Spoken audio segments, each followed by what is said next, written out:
Kaya kayong mga Indo, sigitin ng Aita, dapat ikalang ng sorry. Naalala ko nung bata pa ako, maraming nanligaw at namangha sa aking kagandahan. Ngunit itinaboy ko sila. Kasi naman, bakit ako magpapakusal? Magpapasakal sa isang Indo. Hindi ito maaari. Maliit pa lang ako'y. Alam ko magpapakasal na ako sa isang Espanyol. At ito ang buhay ko. Don Porcio de Espadanya. Oo, hindi siya ganun kayaman. Mas bata pa sa akin at hindi nag-aral. Ngunit pinilit ko naman siya bilang magpanggap na isang doktor eh.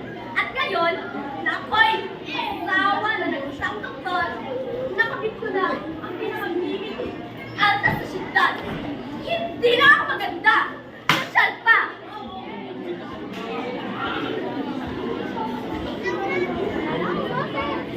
At alam niyo ba, isang araw, napadaan kami sa tapat ng bahay ng San Alvarez. At nagkataon na lang si Doña Consolacion. Abay, bigla pa naman sumimbangan at tumura sa harap ko. Napakawalang modo! Kaya Heron! Kaya Marpalitan!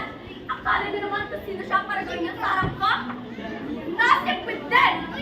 Ako ang tunay na Espanyol!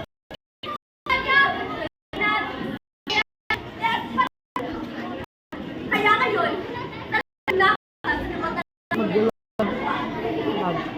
hindi naman siya tunay na Doña eh. Alam niyo ba? Isa lamang isang labanderang mahirap.